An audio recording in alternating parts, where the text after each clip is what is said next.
Uh-oh. Are we talking about the snowball incident? Yeah. The snowball incident. I can't remember that at all. I'll tell you what happened. Damien and I were playing on the baby playground, the little playground they had next to Kids Quest, and we got out of hand. Playground, whatever you want to call it. We got out of hand, and Mrs. Huth tried to separate us, and I got in trouble with her. I got in trouble with Mrs. Richardson for throwing a snowball at Mrs. Huth, and it actually struck her. Damien was shocked when it happened. Like, he was like really shocked. And no, I mean, are you sure? She walked into the path of my snowball. Damien ducked. It wasn't your fault. It was yeah, come to think that's of it, back when throw it at him. That's actually back when, authoritarian fundamentalist, Christian teachers could actually really be a thing. That eventually went south by the time we got to 2005, from what I remember. But unfortunately, we have now developed a new problem. And you know what else? Miss Huth and I still joke about it to this day, by the way. That's funny. Well, at least he's turned things around. I'll give you that much. Okay, I want to tell you my favorite memory from Creative Kids. You probably don't know this story, but maybe I don't know if you would remember it. But our director got all of us staff to. I feel like her name was Susan. Is that right? Susan Colmore? No, I think there was. I do remember a Susan. No, it wasn't. I'm spacing on her name. She was so nice to me. She hired me. Was it Sarah? Sarah? Let her speak, Damien. Sorry. Calm down. I don't think it was Sarah. Anyways, she got us all together, the director. So there was Tom, and then there was, I'm spacing on her name. And this is going on the internet. Anyways, we'll figure it out. But so there was Tom, and then there was the head boss, right? This great woman. And she got us all together, and she said, all right, I want everybody to come up with an idea of something to do fun with the kids. And whoever has the best idea will get a bonus of $200. And so we all had like a week or 10 days to go and get creative, I guess, and like do research or figure out or come up with a plan. And then we all came back and we shared our ideas. And I honestly don't remember what the other ideas were. Probably a few other field trips, or maybe like a big craft, or maybe we bring in something fun. So my idea was I Googled how to get the Denver Broncos to come up to Estes Park. And they had a program, the Broncos, they probably still have it. They have this program where one of the former players comes to a school and puts on a training camp, and and it's like a community service that they do for people. So my idea won, and it was even in the newspaper. My idea won. I think it was Terrell Davis that came to Estes Park, put on this training camp. It probably wasn't your guys' thing because it was football, but we had stations, and everybody got a t-shirt. 2 of the Broncos cheerleaders came. And so we had a whole section. We all went down to the high school football field, and we learned the Broncos cheerleading dance. All of us girls did. And then the guys had, whoever wanted to, it was mixed and matched. But like, I remember I learned the cheerleading dance. And then he had like the cones and the hopping around and the footballs, and everybody got t-shirts and footballs. And we had the Broncos, like we had representatives of the Broncos come up to Estes and put on this training camp. And it was in the Estes Park. Yeah, wasn't it like some sort of obstacle? I remember watching that from a distance. Yes. It was like I remember that or something. Horses and I wondered if I should go there, but I was worried I wouldn't like it. I don't know. But I kind of regret not doing that now. I feel like isn't that crazy? Idiot. So my idea won, and and I've been a Broncos fan ever since. But it's probably good that I didn't, being that my parents are Browns fans. I don't know. They have a history. Not only that, but last year I spoke to my friend Victor Sifton last year, or a couple years ago at this point, from the Kanaska Racing Organization. And I told him I was a Broncos fan, and he's actually partly from Colorado for a portion of his life. But he was like, I can't agree with you there, Doug. He's like, and the interview's over. You wouldn't do that. No. That's one of my favorite memories from Creative Kids. I remember that one, and I remember well, can I tell the story, Doug, of when you got mad at me for Candyland? Can I tell that one, or is that too embarrassing? You can spill the beans. You know what? Okay, fine. You can tell it, but first, Damien, get that out. I'm not going anywhere. If you don't, I will call security. Security, please escort Mr. Rayzor and his razor blades out of the room. You're not taking me alive. Okay, but Doug, the reason I love this story is because I still use this. Like, I've used it all through my teaching. I used it as I raised my children. So I have known you since you were in kindergarten. And when I did Creative Kids and you were in kindergarten, we had a special kindergarten program. And you were with me after school. You would do half-day school, and then you would come to me in the afternoons, and we would play games. We'd learn how to tie shoes. We'd go swimming, all this stuff. And we were playing Candyland one time, and I was winning, and I am very competitive. I do like to win. And I wasn't one of those nice people that like let the kids win. I was like, it's okay if he doesn't win. So I was winning, and then I think I finally made the last move and I won. And you got real mad at me, and you jumped across the Candyland board and you tackled me. And you were so mad, and I had to be like, Douglas, because you were so mad at me. And then we were not allowed to play Candyland for like 2 weeks, and it was your favorite game. That's all you wanted to play. And then I had to tell you, Douglas, we have to say, it's okay to win, and it's okay to lose. It's okay to win, and it's okay. So anytime after that we played a game together, I would say, Douglas, what do we say? And you're like in kindergarten, you're 5 years old, and you're like, it's okay to win, and it's okay to lose.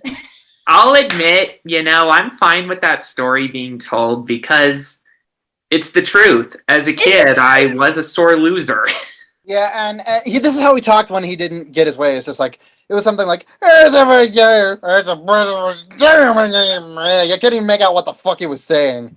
I didn't really pay attention. But then again, I didn't pay attention that much. You're lucky we're not in the same room at the moment. But I love it, Doug, because I think it's better. Some adults have not learned that lesson, and it's better to learn it when you're 5 and then practice saying it your whole life. And don't remind me that there are some adults that haven't, learned that lesson. There's I don't know. You like late Gen X or something? I mean, that's the thing. There's like all these people. Everybody, what am I? I don't even know. The names keep changing. In the stinking millennial generation, who just apparently just started as soon as they hit their late 20s and the late aughts or something, they just thought that the world would be theirs or something. I mean, at least back when we were in Creative Kids, they weren't like terrible people. They were like super laid back and, optimistic about everything. It's just like if they would have kept that attitude, they could have made an impact on people in some way. Maybe they could have. If they could have just learned that that things are probably not gonna come to them all at once, or that they have to work for things, and kept that attitude going, they probably could have made a really great impact. But then they have to do this. Damien, you don't need to complain. The world can be how you view it. I know, that's what I'm saying. I'm just expressing my frustration with the ridiculousness and how much it's led kind of pop culture into this weird mad Alice in Wonderland pop culture crap. Dude, you need to lay off the soda. That's not good for you. What? No, not that kind of pop. Come on, we both know that you have a pop every now and then. It's not but good I make sure I usually make sure it's Kraft. Nonetheless, give it up. In fact, I can give you some tips if you need. Oh yeah, wait! Didn't you send me that tip? Yeah. This you give me this book as a gift. Oh yeah, Trisha, I should tell you. Now that he brought that up, I'll just show you very quick. I became the best-selling author at the moment of a children's book. I'm so proud of you. Do you guys want to he gave me a copy as a bit gift. He gave me a copy as a gift, as well as like this kind of American rocker shirt that I could wear if and when I perform. So I mean, yeah. Oh, you guys want to hear a bit of the book? Yes, please. Okay. Not too long ago, I was extremely fat. I looked like a blob of clay. I chose to gorge myself on food and throw my happy life away. My cheeks were flabby. My chest was expanding. My mental health was low. I had trouble standing. Yeah. Fun fact. I don't know if you. I don't know if you know I'm this. not done yet, bud. Oh, I'll explain. I'll wait. Okay. In 2019, my weight was 300 pounds. I was diabetes prey. I was all out of options. I decided to throw all the junk food away. And here's the next part I'll skip to. It's a really good part. Just a sec. I'm just coming to the good part. If you're going to eat extremely clean. Try a protein shake instead of a milkshake, or try meat that is lean and throw all the junk food away. Yeah. There are many activities better than eating all the time, like smelling roses or listening to a clock's chime. You got to throw all the junk food away. The chime. Yep. Pick up a new passion, like painting or stand-up. Call your favorite soundtrack composer. A reference to Joseph King of Dreams interview I did. Which Seriously, I love. throw all the junk food away. Try a month in rodeo, spend a week in space camp, or take part in activities for charity and become a champ. All you need to do is throw all the junk food away. Try watching for birds. Try learning to ski. Go to an IndyCar race and meet Roger Penske. You need to throw all the junk food away. Yeah, you see that? There's me and Penske. Dude. You see the references to Relentless in it? Yeah, as you can tell, his art style is very, very garbage, but apparently people think it's good enough to be children's books. I don't know. It definitely looks like it could be used for a children's book, but I mean, in his defense, it definitely works for a children's book, but I mean, as far as anything adult, it kind of blows. Come on, bud. You and I both know I'm the better children's book author. Oh, yeah, well, yeah, you're the better children's book artist, but have you ever seen... Yeah, this is a character I drew specifically for a specific series that me and Doug are actually working on together. Before he signed the contract. I think that's garbage. No, you wanted me to draw this fucking character, and here it is. Wow. By the way, this stuff is only joking. I know you guys love each other dearly. I know your friendship has been through so much. Oh yeah, and it's good that so much history together.